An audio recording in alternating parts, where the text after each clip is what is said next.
कर्म बहुत बड़ा बलवान है। ऐसा मत सोचना कि ने कर दिया खत्म हो गया। ने जो किया 5 मिनट का कर्म, हो सकता है 5 मिनट का कर्म तुम्हें 5 जन्म लिवा दे। कर्म बड़ा भयंकर होता है, बड़ी भयंकर परिस्थिति पैदा करता है, मिटिया मेट कर देता है। डरो ऐसा कोई कर्म ना बन जाए तो तुम्हें जहां चल रहे हो यहां से घसीट कर नीचे गिरा दे। कर्म बहुत बलवान है। क्यों?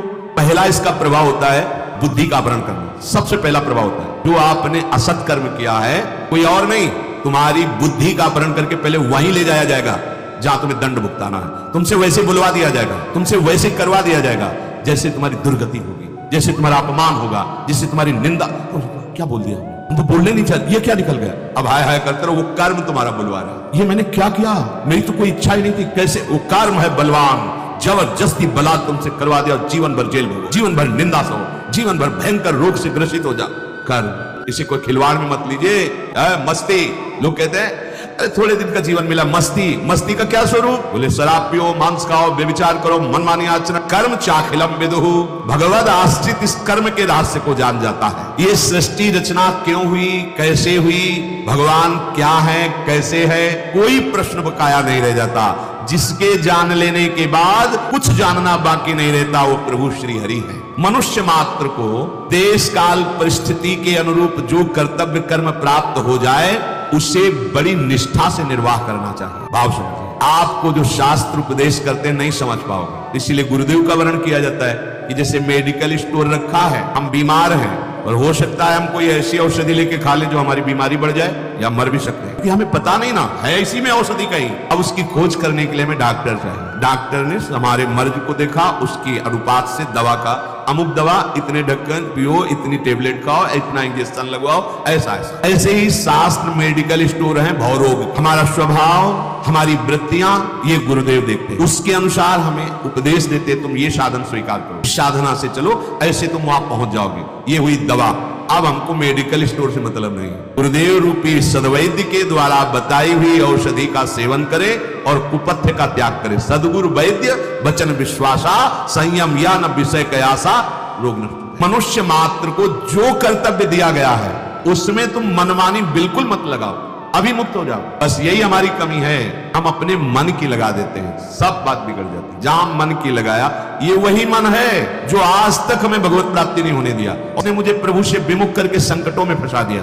कैसे तुम्हें बताए? ये बुद्धि बड़ी मित्र बनती है, काम पूरे दुश्मन का करती है। अगर ये निर्णय कर देती कि ये गलत है, नहीं करना है, दृढ़ रहती, तो मन नहीं कर पाता, क्योंकि मन इसकी अनुमति के बिना नहीं चलता। ध्यान रखो, हो क्या गया? मन ने फुसला के बुद्धि को अपने अधीन कर लिया। इंद्रियां मन के आदेश के बिना नहीं चल सकती।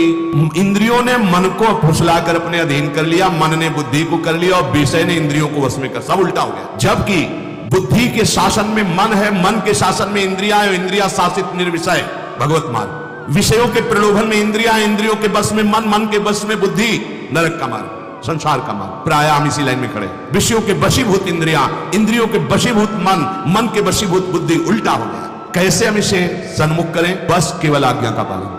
बहुत जोर की बात है। संतों को अपने प्राणों से भी ज्यादा प्रिय सिद्धांत लगता है। अगर उनके अनुभूत सिद्धांत को मान लो तो तुम प्राणों से भी अधिक प्यारे हो जाओगे। एक पूछ रहे थे कि गुरुदेव को शिष्य सतत चिंतन करने की चेष्टा करता है, क्या गुरुदेव भी कभी कभी अपने शिष्य का चिंतन करते हैं कि नहीं? ऐसा प्रश्न किया। यद्यपि वो अपने भाव से कर रहे थे। बच्चा जब भूख लगती है तब माँ की याद करता है, और वो खेलने में अगर मगन है तो माँ की याद नहीं रहती। लेकिन माँ वो खेल भी रहा है, कार्य भी कर रही है, तो एक दृष्टि बच्चे पर ही रहती है। ये एक वात्सल्य का नमूना है। माँ तो मोहग्रस्त है और गुरुदेव तो समत्व को प्राप्त ज्ञान निधि है। गुरुदेव की दृष्टि क्या तुम्हारे तक नहीं पहुंच रही? तुम जो चिंतन करते हो वो चिंतन करते हैं इसलिए कर पा रहे हो, तुम्हारे अहम में इतनी सामर्थ्य नहीं है। अगर तुम हरि का चिंतन कर रहे हो तो हरि तुम्हारा चिंतन कर रहे हैं, इसलिए तुम्हारे अंदर चिंतन आ रहा है। हरि की याद आ रही, प्रियाजू की याद आ रही, प्रियाजू आपको याद कर रहे हैं। गुरुदेव की दृष्टि हर समय अपने शरणागत पर होती है, पर समझ जाए तो निहाल हो जाए। समझ कब पाएगा? जब गुरुदेव के सन्मुख रहेगा। सन्मुख का मतलब सामने खड़े रहना नहीं, उनके सिद्धांत पे चलोगे तो हजारों कोस दूर होने पर आपको अनुभव होगा गुरुदेव हमारे संग है। आपको अनुभव होगा, केवल कोरी भावना नहीं, आपको अनुभव हो गुरुदेव साथ बचा दिया। एक एक वृत्ति को बचाते नजर आएंगे, बाहर नहीं अंदर भी। ये वृत्ति जा रही थी विषय, कैसे बचा लिया? एक एक वृत्ति को भगवदाकार गुरुदेव की कृपा कर देती है। उपासक को किसी भी देश, किसी भी समय, किसी भी परिस्थिति में अपने प्राप्त कर्तव्य का त्याग नहीं करना चाहिए। प्राप्त कर्तव्य जो आज्ञा हुई है, सच्ची मानो बस आज्ञा पे कोई भाग्यशाली चल पाता है, नहीं चल पाता। खाना पीना, समय व्यतीत करना, पड़े रहना ठीक है, जीवन यापन हो रहा है, लेकिन आज्ञा पर अगर आज्ञा है कि पड़े रहो तो पड़े पड़े ही तुम्हें भगवत प्राप्ति हो जाएगी। आज्ञा पर जीवन, ये बड़ी दुर्लभ बात है। आज्ञा मानना बहुत दुर्लभ बात है। कर्तव्य कर्म जो तुम्हें प्राप्त हुआ है, कोई भी उसमें फलासक्ति की भावना न रखो। इसका क्या फल होगा? बोले यहां गेट में खड़े रहो, इसका क्या फल होगा? इससे अच्छा है ये 2-2.5 घंटा सत्संग में व्यतीत करेंगे ना, वहां परिक्रमा लगा के आ जाते, फिर खड़े मिल जाएंगे। नहीं, गलत कहा है। खड़े रहो तो बस खड़े रहो जब तक वो तुम्हारी तरफ दृष्टि न दे दे। पर ऐसा धैर्यवान वही हो सकता है जो बिका हुआ है, और ऐसे बिके हुए उपासक के अंदर ये आ ही नहीं सकता कि चलो अमुक शुभ कर्म कर लेते हैं। नहीं, आज्ञा से बढ़कर कोई शुभ कर्म नहीं। अगर कहीं उसमें फलेच्छा कर ले तो बांधने वाला कर्म बन जाएगा। फलेच्छा नहीं की आज्ञा पे तो वही कर्म उसे जीवन मुक्तता की तरफ ले जाएगा। ये रहस्य है। अपनी लगा दी तो वही कर्म जो जीवन मुक्तता की तरफ जाने वाला है वो बांधने वाला बन गया, और आज्ञा पर है तो वही बांधने वाला कर्म दिखेगा पर जीवन मुक्तता की तरफ चला जाए। कर्मों के साथ हमारा अपना कोई संबंध नहीं, केवल आदेश कर्तव्य कर्म का पालन निर्लिप्तता पूर्वक। निर्लिप्तता तभी हो सकती जब आज्ञा पालन। ये आप अमुक कार्य क्यों कर रहे हैं? गुरुदेव की आज्ञा है या शास्त्र आज्ञा है, तो इसका क्या फल होगा? हमें फल से क्या मतलब? आज्ञा है उसका पालन कर रहे हैं बस। ये सच्चे उपासक का हृदय होता है। जो अनन्य भाव से केवल आश्रित होता है उसका प्राकृतिक क्रियाओं से कोई मतलब नहीं।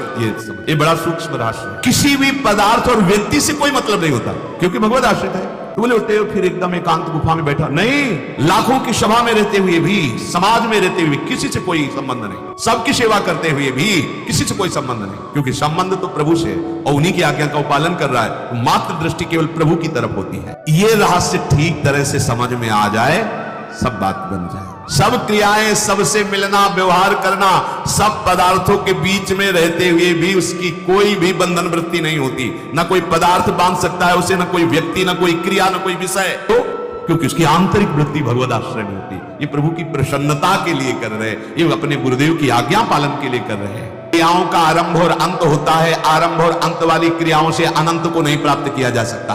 पदार्थ उत्पत्ति और विनाशशील है, उत्पत्ति और विनाशशील पदार्थों से अविनाशी को नहीं खरीदा जा सकता। रुपए से, सोना चांदी से, 56 भोग से प्रभु को खरीदा जा सकता है क्या? तपस्या से नहीं खरीदा जा, भजन से नहीं खरीदा जा सकता। इतने लाख जब किया चलो श्री कृष्ण ऐसा नहीं। बड़े बड़े भजन आनंदी अगर प्रभु को खरीद पाए हैं तो रोते हुए दैव्य होकर पुकारा, हे नाथ। आठों पहर उन्हीं की व्याकुलता पूर्वक चिंतन वृत्ति में आम की गंध नहीं, प्रभु अधीन। कबीरा हंसना छोड़ दे रोने से कर प्रीति, बिन रोए किन पाइया प्रेम प्यारा। ये रोना नाटक नहीं, हृदय की आर्त पुकार होती है। ब्रह्मलोक तक की कोई भी क्रिया, कोई भी पदार्थ सत्य नहीं है, मायाकृत है। अतः भगवद आश्रित उपासक का किंचन मात्र लोक लोकांतर की प्राप्ति कराने वाले कर्म या भोग से कोई संबंध नहीं रहता। ये बड़े आनंद की बात है, और उन्हीं की आज्ञा का पालन कर रहा है। मात्र दृष्टि केवल प्रभु की तरफ होती है। ये रहस्य ठीक तरह से समझ में आ जाए, सब बात बन जाए। सब क्रियाएं, सबसे मिलना, व्यवहार करना, सब पदार्थों के बीच में रहते हुए भी उसकी कोई भी बंधन वृत्ति नहीं होती। ना कोई पदार्थ बांध सकता है उसे, ना कोई व्यक्ति, ना कोई क्रिया, ना कोई विषय। क्यों? क्योंकि उसकी आंतरिक वृत्ति भगवद आश्रय में होती है। ये प्रभु की प्रसन्नता के लिए कर रहे हैं, ये अपने गुरुदेव की आज्ञा पालन के लिए कर रहे हैं।